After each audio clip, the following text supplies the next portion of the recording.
তাকে ধর্ষণ করার বিনিময়ে আমাকে মুক্তি দেওয়া হয়। স্বামীকে আটকে রেখে স্ত্রীকে ধর্ষণ শুনে মনে হতে পারে একদল বিকৃত মস্তিষ্কধারী মানুষের ঘটানো কোনো ধর্ষণের ঘটনা। তবে বিষয়টি এমন না। এর থেকে অমানবিক ধর্ষণের অভিযোগ উঠেছে র‍্যাব ১১ এর সাবেক কমান্ডারের বিরুদ্ধে।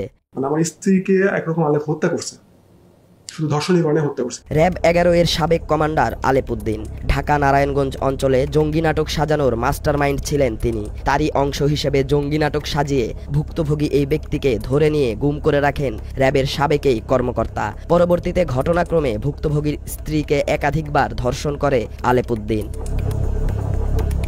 নাম পরিচয় গোপন রাখার শর্তে এই ভুক্তভোগী কথা বলেছেন আমাদের সঙ্গে, জানিয়েছেন কিভাবে তাকে বাড়ি থেকে তুলে নিয়ে দেশবাসীর সামনে জঙ্গি হিসেবে উপস্থাপন করেছেন আলেপ উদ্দিন। লোহা কোথায়, কিতাব কোথায়, হ্যাঁ, তারপরে বিভিন্ন নাম বলতেছে যে তারা কোথায়, আমি তাদেরকে চিনি না, এইসব টার্মের সাথে আমি পরিচিত না।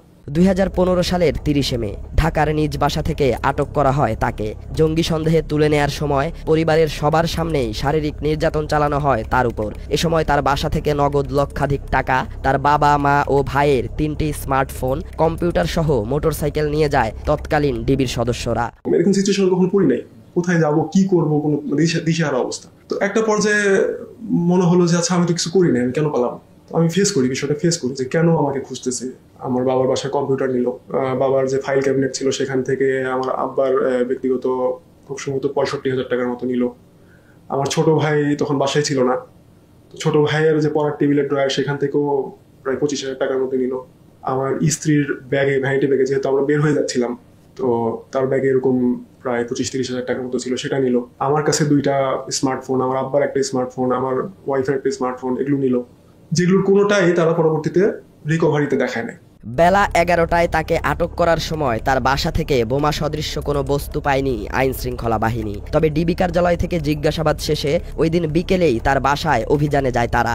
অভিযানের নামে শুরু হয় জঙ্গি সাজানোর নাটক। সকালবেলা তছনছ করে খুঁজেও ভুক্তভোগীর বাড়ি থেকে কিছুই পাওয়া যায়নি। তবে অবিশ্বাস্যভাবে বিকেলবেলা তার বাসার নিচ থেকে বোমা সদৃশ্য বস্তু উদ্ধার করে ডিবি কর্মকর্তারা। আমাকে ধরছিল ১১টা থেকে ১২টার মধ্যে, আর আমাকে নিয়ে আবার গেল বিকাল ৪টার দিকে, ৩:৩০-৪টার দিকে।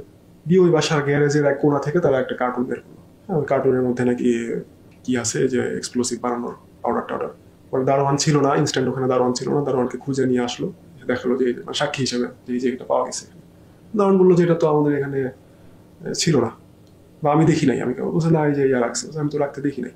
এরপর ভুক্তভোগী এই ব্যক্তিকে ৮ দিন গুম রাখা হয়। গুমের পর একাধিক মিথ্যা মামলা দিয়ে ৩ দফায় ২৮ দিনের রিমান্ডে নেওয়া হয় তাকে। নিরপরাধ ছেলের জন্য বাবা, স্বামীর জন্য স্ত্রী ও ভাইয়ের জন্য ভাই ছুটতে থাকেন এক অফিসার থেকে আরেক অফিসারের কাছে। তবে তাদের কোনো লাভ হয়নি। লাভ হয়েছে তৎকালীন ডিবি অফিসারদের। রিমান্ডে নির্যাতন না করার শর্তে স্বজনদের কাছ থেকে প্রায় ৭ লাখ টাকা ঘুষ নেয় ওইসব অফিসাররা। এবং সে আমার আব্বার নাম পর্যন্ত মামলা নির্ধারে ঢুকায় দেয়, যদিও গ্রেপ্তার করে না। মানে একটা জাস্ট আতঙ্কে রাখার জন্য। কারো কাছে ৫০,০০০, কারো কাছে ১ লাখ, কারো কাছে ৩ লাখ, ৫ লাখ, এরকম মানে প্রচুর টাকা তারা রিমান্ডকালীন সময়ই হাতায় নিছে, যে টাকাটা দিলে আমাকে মামলা তো অলরেডি দিয়ে দিছে, মামলা আর বাড়াবে না, বা মামলাটা হালকা করবে, অথবা রিমান্ডে টর্চার করবে না, বা রিমান্ড দিবে না।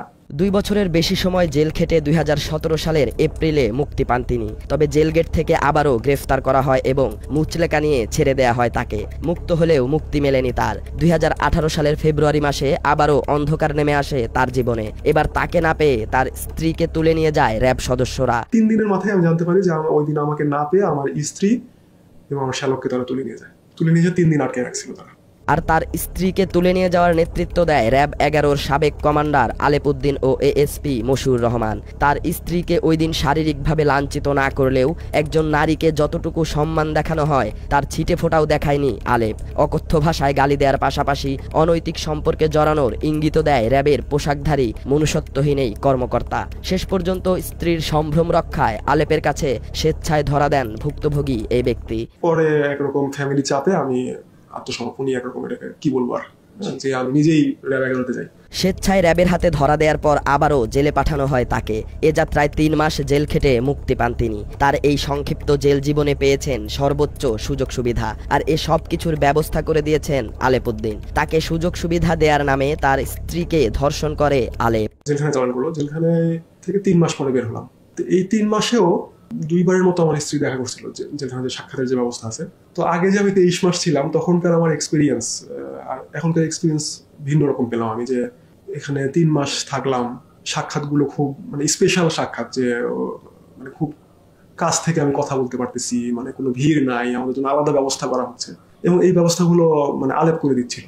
এটা তখনই আমার স্ত্রীর মুখে আমি শুনছি যে আলেপ এর ব্যবস্থা করে। শেষবার কারামুক্তির দিন তার স্ত্রীকে ফোন দেন র্যাবের সাবেক কর্মকর্তা আলেপ উদ্দিন। স্বামীকে নিয়ে র্যাব 11-র হেডকোয়ার্টারে দেখা করতে বলেন আলেপ। দেখা করতে গেলে স্ত্রীর সঙ্গে কথা বলার নামে স্বামীকে গেস্ট রুমে বসতে বলেন আলেপ উদ্দিন। এ সময় স্বামীকে বাইরে বসিয়ে স্ত্রীকে ধর্ষণ করে র্যাবের সাবেক এই কমান্ডার। এটি তার স্ত্রীকে তৃতীয়বার ধর্ষণের ঘটনা। এখনো প্রশ্ন জাগতে পারে, প্রথম ও দ্বিতীয়বারের ঘটনা বাদ দিয়ে কেন তৃতীয়বারের কথা বলছি?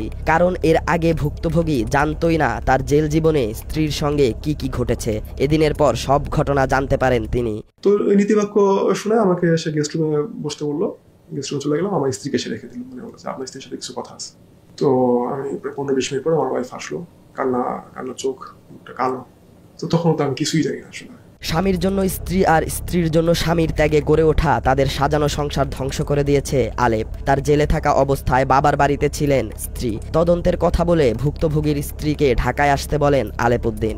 ঢাকায় নিজ বাড়িতে আসলে স্বামীকে ক্রসফায়ারের হুমকি দিয়ে প্রথমবার তাকে ধর্ষণ করে আলেপ। এরপর স্বামীর সঙ্গে দেখা করিয়ে দেওয়ার কথা বলে নারায়ণগঞ্জে র্যাবের অফিসার্স কোয়ার্টারে নিয়ে তার স্ত্রীকে ধর্ষণ করা হয় বলে জানান ভুক্তভোগী। ওই বাসায় ডাকছে, মানে আপনাদের বাসায় আসে, কারণ আমি ইনভেস্টিগেশনের জন্য যে কোন বাসায় আসামি কোন বাসায় থাকতো সেটা আমাকে যেতে হবে, দেখতে হবে। আর অনেক কথা আছে, মানে যেহেতু ওটা আমার বর্তমান ঠিকানা, আমার মামলায় ওটা বর্তমান ঠিকানা। তো আমার স্ত্রী তো যথারীতি যায়। হ্যাঁ, তো গিয়ে তখন ওই প্রথমবার শ্লীলতাহানি করার চেষ্টা করে। শ্লীলতাহানি বলতে ধর্ষণেরই চেষ্টা করে সে। তো ওই অফিসার্স কোয়ার্টার 3তলা বিল্ডিং, সেই বিল্ডিং এর 3য় তলায় 7 আর 8 নম্বর রুম নিয়ে আলেপ থাকতো। শাখা রোডেই একটা চেকপোস্ট আছে। আমার স্ত্রীর কাছে শোনা যে চেকপোস্ট আছে, চেকপোস্টের গার্ডদের চোখ এড়ানোর জন্য আর সিসি ক্যামেরা এড়ানোর জন্য আমার স্ত্রীকে হেড ডাউন করানো হয়। হেড ডাউন করায় এই পুরোটা বিল্ডিং এর সামনে পর্যন্ত নিয়ে যাওয়া হয়, এবং আলেপ আগে গাড়ি থেকে বের হয়ে 3তলায় ওঠে এবং যাওয়ার সময় ইনস্ট্রাকশন দিয়ে যায় আমার স্ত্রীকে যে আমি বের হওয়ার 5 মিনিট পরে তুমি বের হওয়া, বের হয়ে 3তলায় 1 নম্বর রুমে আসবে। কথা মতো আমার স্ত্রী যায়, ওই বিল্ডিং এ প্রথমবারের মতো তাকে ধর্ষণ করা হয়। সর্বশেষ যেদিন তার স্ত্রীকে ধর্ষণ করা হয় সেই ঘটনা শুনে আপনি নিজেও প্রশ্ন করবেন আলেপ উদ্দিনের জন্ম ও ধর্ম নিয়ে। 2018 সালের রমজান মাসে পবিত্র শবে কদরের দিন ধর্ষণ করা হয় তার স্ত্রীকে। ইত্তেকাফে বসার জন্য ওই সময় তিনি বাড়ির বাইরে ছিলেন। এই সুযোগে তার স্ত্রীকে ফোন দিয়ে হুমকি দেয় আলেপ, তার সঙ্গে শারীরিক সম্পর্কে না জড়ালে ঈদের আগেই তার স্বামীকে জঙ্গি সাজিয়ে আবারও গ্রেফতার করা হবে। ভুক্তভোগী জানান, এদিন তার স্ত্রীকে রোজা ভাঙিয়ে চতুর্থবারের মতো ধর্ষণ করে আলেপ উদ্দিন। এ ঘটনার পর তার স্ত্রী মানসিক ভারসাম্য হারিয়ে ফেলেন এবং কিছুদিন পর মারা যান। সর্বশেষবার রমজান মাস, এমনকি কদরের দিন, সবে কদরের দিন ছিল ওই দিন। আমি ইতেকাফে ছিলাম, ওই বাড়ি প্রথম ইতেকাফে বসছিলাম মসজিদে। পরে বের হয়ে, মানে এগুলো তো পরে আমি জানছি আসলে, যে এর মাঝখানে অনেকবার আমার স্ত্রীকে প্রেশারাইজ করছে, সে ডাকছে, বের হওয়ার পর থেকেই ডাকছে, বহুবার ডাকছে। আমি যতদিন আমার স্ত্রীর সাথে ছিলাম ততদিন তো ভাই সুযোগ পাই নাই। আমি যখন ইতেকাফে গেলাম তখনও বারংবার ডাকছে, এখন তো নাই। তো আমার স্ত্রী অ্যাভয়েড করতে করতে করতে করতে একসময় যখন এরকম থ্রেট আসলো যে সামনে ঈদ, মানে ঈদ মানে তো খুশি, হ্যাঁ, খুশিটা আমাদের জন্য আর খুশি থাকবে না, ঈদের আগেই হয়তো আমাকে আবার গুম করা হবে বা কিছু একটা করে ফেলা হবে, হয়তো ইতেকাফের ওখান থেকেই তুলে নিয়ে চলে যাওয়া হবে। স্ত্রীর কাছ থেকে সবকিছু শোনার পর আলেপের সঙ্গে যোগাযোগ করেন তিনি। আলেপ তাকে জানায়, নারী আসামিদের এবং মাঝে মাঝে আসামিদের পরিবারের নারী সদস্যদের নাকি এভাবে ভোগ করা র্যাবে অঘোষিতভাবে স্বীকৃত। এসব ভুক্তভোগী কয়েকজনের সঙ্গে যোগাযোগ করলেও সামাজিক মর্যাদার ভয়ে ক্যামেরার সামনে কথা বলতে রাজি হননি তারা। তখন আলেপকে আমি মেসেজ দিই, একরকম থ্রেট করেই মেসেজ দিই যে আমি তার বিরুদ্ধে অ্যাকশনে নেবো। কথা বলারই চেষ্টা করি, ফোন দিই, ফোন ধরে না, সে ফোন ধরে না। ফোন না ধরার পরে আমি তাকে মেসেজ দিই। তো মেসেজটা পেয়ে সে আমাকে মেসেজ রিপ্লাই না দিয়ে আমার স্ত্রীকে মেসেজ রিপ্লাই দেয় যে কিছু করে লাভ হবে না, কারণ এটা অঘোষিতভাবে, মানে আনঅফিসিয়ালি এটা মানে ইয়াতে অ্যালাউড, মানে এটা র্যাবে এই প্র্যাকটিসটা এটা মানে পারমিটেড। এদিকে হাসিনার শাসনামলে জঙ্গি নাটক সাজিয়ে দেশের মানুষের চোখে কালো কাপড় বেঁধে দিয়েছিল আইন শৃঙ্খলা বাহিনীর বিভিন্ন ইউনিট। আর এসব বাহিনী পরিচালনার দায়িত্বে ছিল আওয়ামী লীগের মদতপুষ্ট কর্মকর্তারা। এসব কর্মকর্তার নির্দেশে জঙ্গি সন্দেহে নিরপরাধ মানুষদের ধরে নিয়ে এসে মধ্যযুগীয় কায়দায় নির্যাতন চালানো হতো তাদের উপর। নির্যাতন করা হতো তাদের পরিবারের সদস্যদেরও, এমনকি অস্ত্রের মুখে পরিবারের নারী সদস্যদের ধর্ষণ করা হতো। নিষিদ্ধ জঙ্গি সংগঠন আনসার আল ইসলামের উপমহাদেশীয় সমন্বয়কারী সহ 6 সদস্যকে গ্রেফতার করেছে র্যাব। রাজধানীর বসুন্ধরা আবাসিক এলাকা থেকে 5 জঙ্গিকে গ্রেফতার করেছে counter terrorism and transnational crime unit CTTC. রাজধানীর বসিলায় জঙ্গি আস্তানায় র্যাবের অভিযানে নিষিদ্ধ ঘোষিত সংগঠন জেএমবি শীর্ষ নেতা ইমদাদুল হক ওরফে উজ্জ্বল মাস্টারকে আটক করা হয়েছে। গেরুয়া অঞ্চল থেকে 7 জন সন্দেহভাজন গ্রেফতার করে। আর এসব জঙ্গি নাটক সাজানো, গুম, খুন ও ধর্ষণে পারদর্শী ছিলেন আলেপ উদ্দিন। আলেপ একসময় দায়িত্ব পালন করেছেন রংপুর মেট্রোপলিটন পুলিশের অতিরিক্ত উপকমিশনার হিসেবে। সর্বশেষ ছিলেন বরিশাল রেঞ্জের অতিরিক্ত পুলিশ সুপারের দায়িত্বে। তবে জুলাই আন্দোলনের সময় ঢাকায় পুলিশের বিশেষ শাখায় নিয়ে আসা হয় আলেপ উদ্দিনকে। এ সময় যাত্রাবাড়ি এলাকায় আলেপের নির্দেশেই আন্দোলনকারীদের গুলি করে হত্যার অভিযোগ করা হয়। তীব্র আন্দোলনে মৃত্যুপুরীতে রূপ নেয় যাত্রাবাড়ি এলাকা। সেখানে পুলিশের গুলিতে মারা যান জোবায়ের ওমর খান। জোবায়েরের ভাইয়ের করা হত্যা মামলায় বরিশাল থেকে গ্রেফতার করা হয় আলেপ উদ্দিনকে। জঙ্গি নাটক সাজানোয় পারদর্শী ও আওয়ামী লীগের মদতপুষ্ট আলেপকে একাধিকবার পুরস্কৃত করেছে হাসিনা সরকার।